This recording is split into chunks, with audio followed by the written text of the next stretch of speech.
SBI ର ନୂଆ scheme ଏଣିକି ଲକ୍ଷପତି ହେବେ ସବୁ ଗ୍ରାହକ। ଆସନ୍ତୁ ଜାଣିବା କିପରି ମିଳିବ ଅଧିକ ଟଙ୍କା ସୁଧ। ତା ପୂର୍ବରୁ ଭଲ ପାଇବା ସ୍ୱରୂପ ଭିଡ଼ିଓଟିକୁ ଲାଇକ୍ ଆଉ ସେୟାର କରି ଚ୍ୟାନେଲଟିକୁ ସବସ୍କ୍ରାଇବ୍ କରନ୍ତୁ।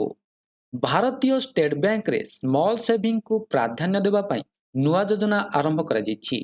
ହର୍ ଘର ଲକ୍ଷପତି ନାମରେ ଏକ ନୂଆ ରେକରିଂ ଡିପୋଜିଟ୍ ସ୍କିମ୍ ଆରମ୍ଭ କରିଛି ଷ୍ଟେଟ୍ ବ୍ୟାଙ୍କ। ଏହାଦ୍ୱାରା ଗ୍ରାହକ ଛୋଟ ଛୋଟ ଆମାଉଣ୍ଟରେ ଲକ୍ଷାଧିକ ଟଙ୍କା ଡିପୋଜିଟ୍ କରିପାରିବେ। ଏହି ଡିପୋଜିଟ୍ ମ୍ୟାଚ୍ୟୁର ହେବା ପରେ ଗ୍ରାହକ ଲକ୍ଷପତି ହୋଇପାରିବେ। ତେବେ ଆସନ୍ତୁ ଜାଣିବା ହର୍ ଘର ଲକ୍ଷପତି ଯୋଜନା କ'ଣ। ଭାରତୀୟ ଷ୍ଟେଟ୍ ବ୍ୟାଙ୍କର ରିପୋର୍ଟ ଅନୁସାରେ ରେକରିଂ ଡିପୋଜିଟ୍ରେ ଜଣେ ବ୍ୟକ୍ତି ପ୍ରତ୍ୟେକ ମାସ ଫିକ୍ସଡ ଆମାଉଣ୍ଟ ଜମା କରିଥାଏ। ଆକାଉଣ୍ଟ ଖୋଲିବା ସମୟରେ ଏହି ଆମାଉଣ୍ଟ ସ୍ଥିର ହୋଇଥାଏ। ଆକାଉଣ୍ଟ ଖୋଲିବା ସମୟରେ ଜମାରାଶି ଏବଂ କେବେ ପର୍ଯ୍ୟନ୍ତ ଜମା କରାଯିବ ତାହା ଚୟନ କରାଯାଇଥାଏ। ଏବେ ଆସନ୍ତୁ ଜାଣିବା କିପରି ସୁଧ ମିଳିଥାଏ।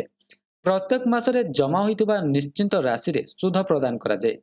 ଏହା ପ୍ରତି 3 ମାସର ଆଧାରରେ କମ୍ପାଉଣ୍ଡିଂ ହୋଇଥାଏ। ଅର୍ଥାତ୍ ପ୍ରତି 3 ମାସରେ ଥରେ ସୁଧ ରାଶି ଗ୍ରାହକଙ୍କ ଆକାଉଣ୍ଟରେ ଜମା ହୋଇଥାଏ। ଏବେ ଆସନ୍ତୁ ଜାଣିବା ଡିପୋଜିଟ୍ ନ କଲେ ଜୋରିମାନା ଲାଗିଥାଏ। ସଠିକ୍ ସମୟରେ ରାଶି ଜମା ନ କଲେ ଗ୍ରାହକଙ୍କୁ ଜୋରିମାନା ଦେବାକୁ ପଡ଼ିବ।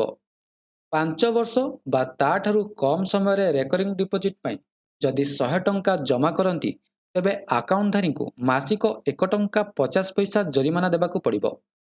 5 ବର୍ଷରୁ ଅଧିକ ସମୟ ପାଇଁ ଏହି ଜୋରିମାନା 2 ଟଙ୍କା ଧାର୍ଯ୍ୟ କରାଯାଇଛି।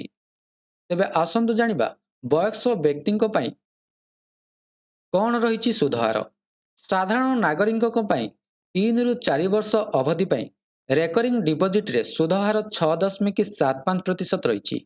ତେବେ ସିନିୟର ସିଟିଜେନଙ୍କ ପାଇଁ ଏହି ହାର 7.25% ରହିଛି।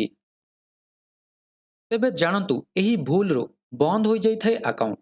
ଯଦି ଜଣେ ଗ୍ରାହକ ଲଗାତାର 6 ମାସ ପର୍ଯ୍ୟନ୍ତ ରାଶି ଜମା ନ କରନ୍ତି ତେବେ ଏହି ଆକାଉଣ୍ଟକୁ ସମୟ ପୂର୍ବରୁ ବନ୍ଦ କରି ଦିଆଯାଇଥାଏ। ଆକାଉଣ୍ଟରେ ଥିବା ଜମାରାଶି ଆକାଉଣ୍ଟଧାରୀଙ୍କ ଷ୍ଟେଟ୍ ବ୍ୟାଙ୍କ ସେଭିଂସ ଆକାଉଣ୍ଟକୁ ଟ୍ରାନ୍ସଫର କରି ଦିଆଯିବ। ଏବେ ଏହା ଥିଲା ସମ୍ପୂର୍ଣ୍ଣ ଅପଡେଟଟି। ଯଦି ଭିଡ଼ିଓଟି ଭଲ ଲାଗିଥାଏ ଭିଡ଼ିଓଟିକୁ ଲାଇକ୍ କରନ୍ତୁ, ସେୟାର କରନ୍ତୁ ଏବଂ ଚ୍ୟାନେଲଟିକୁ ସବସ୍କ୍ରାଇବ୍ କରିବାକୁ ଭୁଲନ୍ତୁ ନାହିଁ। ଧନ୍ୟବାଦ।